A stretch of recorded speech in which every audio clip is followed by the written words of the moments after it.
Bonjour, on va voir le chapitre des convulsions de l'enfant. Comme introduction, c'est un symptôme assez fréquent dans l'enfance. Pas toujours l'expression d'une épilepsie. Les particularités chez l'enfant, selon l'origine, l'expression et le pronostic aussi. Problème de première crise, et s'agit-il d'une crise occasionnelle ou c'est le début d'une épilepsie? Qu'est-ce qu'on entend par convulsion? C'est des contractures de la musculature squelettique involontaire, paroxystique, la durée, est-il chronique ou tonique? L'épilepsie, c'est une affection qui est chronique, caractérisée par une répétition de crises convulsives, souvent chez l'enfant par un retentissement sur les fonctions cognitives. Sur le plan éthiopathogénie, les crises occasionnelles, c'est un dysfonctionnement cérébral par une agression, soit infectieuse, vasculaire, traumatique, toxique, ou bien c'est une perturbation de l'homéostasie par la fièvre et les troubles hydroélectrolytiques.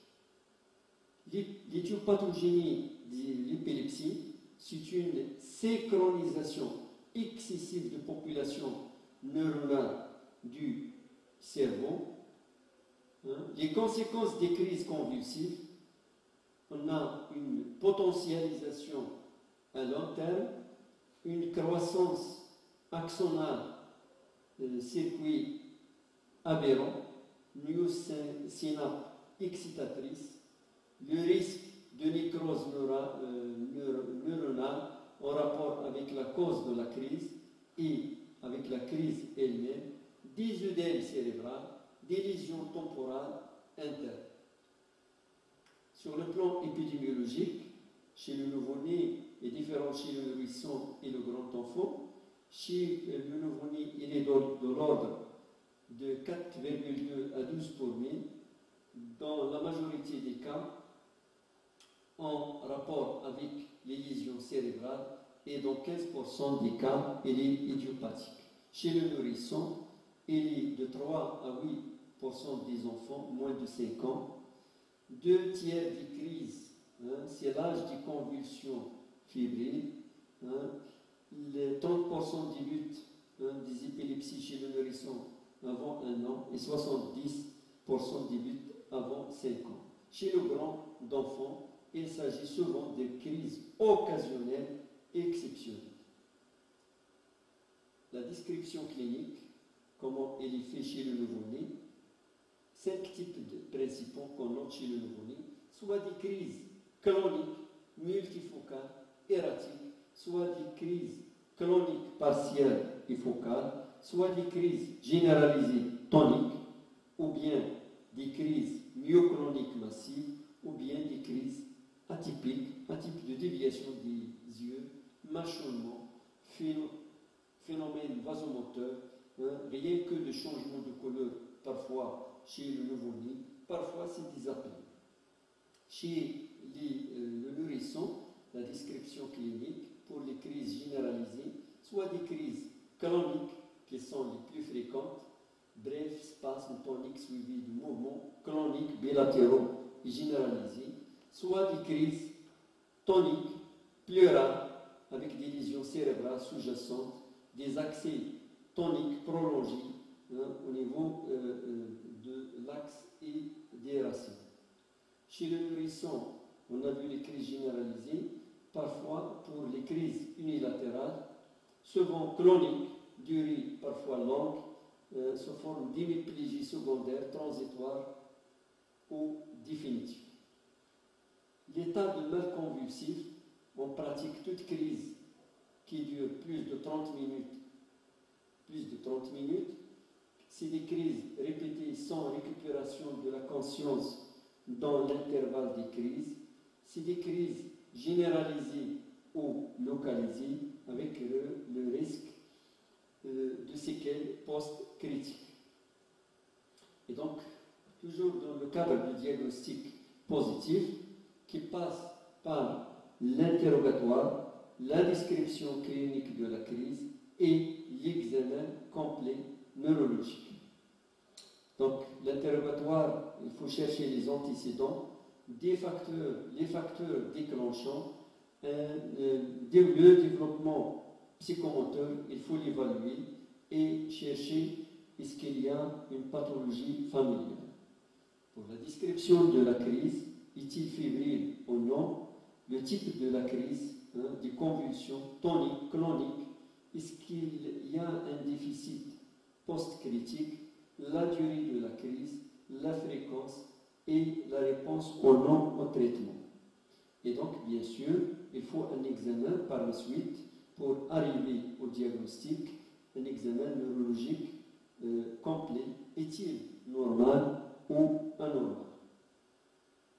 Chez le nouveau-né, c'est second post-anoxon ischémique périnatale, l'asphyxie périnatale, suite aux infections cérébro-méningées avec hémorragie cérébrale, soit suite à des malformations cérébrales, soit suite à des troubles métaboliques, un type d'hypoglycémie et d'hypocalcémie. Donc, pour le nourrisson, la première crise, est-il fébrile ou non? Quand il est fébrile, s'agit-il de convulsions fébriles ou bien d'une agression, une infection du système nerveux central? Quand il est apéritique, s'agit-il d'une épilepsie ou d'une affection métabolique, traumatique, vasculaire ou toxique?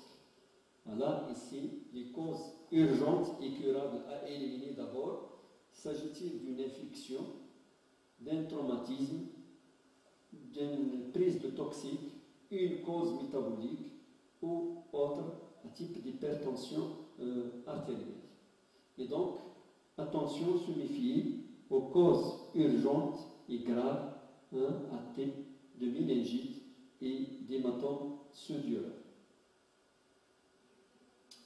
Pour l'étiologie la plus fréquente des convulsions chez le nourrisson, entre 6 mois et 5 ans, c'est les convulsions fébriles.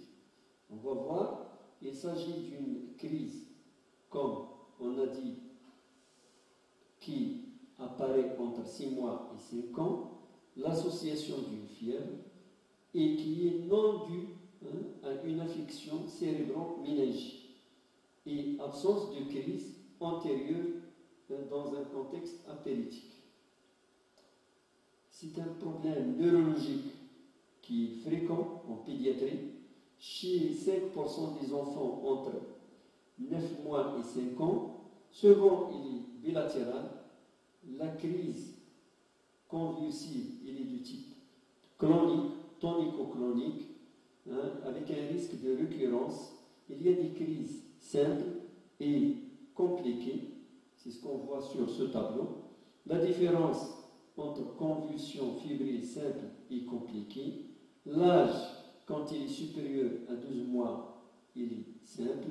La durée de la crise convulsive, quand il est moins de 15 minutes, il est simple. La localisation, la localisation aussi est-il unilatérale ou généralisée? L'examen neurologique, y a-t-il des antécédents ou pas d'antécédents familiaux permet de distinguer entre la convulsion fébrile simple et convulsion fébrile compliquée. Il y a d'autres convulsions occasionnelles fébriles à éliminer. Attention, il faut éliminer d'abord une agression du système nerveux central, un type de méningite purulente qui nécessite un traitement antibiotique urgent et éliminer ensuite une méningite virale et en particulier une méningo-encéphalite herpétique. En cas de convulsion apéritique, qu'est-ce qu'il faut éliminer? Un traumatisme crânien avec hématome sudorale, la prise de toxiques, une déshydratation aiguë sévère, des troubles métaboliques, un type d'hypoglycémie, d'hypocalcémie et situations les plus urgentes qui nécessitent un traitement urgent. Attention au diagnostic différentiel, un type de trémulation, tremblement, qui s'arrête dès on tient le malade, un malaise de reflux gastro-œsophagien, des syncopes vagales convulsivantes, des spasmes de sanglants, des myoclonies du sommeil. Ces situations, on va les voir dans le chapitre d'épilepsie de l'enfant. Voilà, le traitement d'abord il est étiologique. Quand il y a une infection bactérienne, il faut la traiter. Aussi, le traitement il est étiologique dans tous les cas. À côté d'un traitement, on instaure traitement étiologique, on instaure le traitement symptomatique à type de Valium intrarectal, de phénobarbital, gardénal, le traitement de la crise occasionnelle, donc selon l'étiologie, en cas d'une infection, donner des antibiotiques, en cas d'infection virale, c'est la cyclovir, et en cas de défaillance multiviscérale, c'est le recours à la réanimation. En cas d'hématome suddural, c'est la chirurgie. Pour les convulsions fébriles qui sont fréquentes chez le nourrisson entre 6 mois et 5 ans, traitement de la crise par des antipyrétiques, traitement de la fièvre par des antipyrétiques, des moyens physiques et en cas de convulsion par des anticonvulsivants. Et bien sûr, il faut instaurer un traitement prophylactique à base de la prévention en cas de crise grave. Donc, le traitement pour certaines formes de convulsions compliquées, on peut avoir recours aux valproate de sodium, phénobarbital, et qui sont indiqués en cas de crise fébrile compliquée, et ce, selon chaque cas de malade, pas systématiquement, mais après avoir recours à l'électroencéphalogramme. Je vous propose ici une conduite à tenir devant une convulsion fébrile chez le nourrisson. D'abord, il faut éliminer, en premier lieu, il faut une évaluation de la gravité. Éliminer une infection du système nerveux central, telle une méningite bactérienne, éliminer une hypoglycémie, éliminer une hypertension intracrânienne. Ensuite, pour le diagnostic différentiel, caractériser la crise, rechercher les signes associés. Attention au diagnostic différentiel, des trémulations, des frissons, une intoxication, une syncope, une méningite, évaluer le contexte, mesurer la fièvre, rechercher la cause, étudier les antécédents, différencier entre crise convulsive simple et complexe, ensuite instaurer un traitement symptomatique et un traitement étiologique selon les cas. En conclusion, les convulsions de l'enfant nécessitent un diagnostic rigoureux, un examen clinique exact, précieux, il est fondamental pour l'orientation étiologique. Attention aux causes urgentes telles l'infection du système nerveux central qui nécessite un traitement urgent, exemple les méningites purulentes. Attention en cas de convulsion dans un contexte apéritique, éliminer en cas de traumatisme un hématome suddural, éliminer aussi en cas de convulsion apéritique une hypoglycémie par simple dextro, et tel cas nécessite une correction rapide de la glycémie. Les examens complémentaires et donc ne sont pas systématiques en cas de convulsion fébrile simple qui apparaît chez l'enfant entre 6 mois et 5 ans, et pour les cas de convulsion simple, c'est l'âge moins de 12 mois.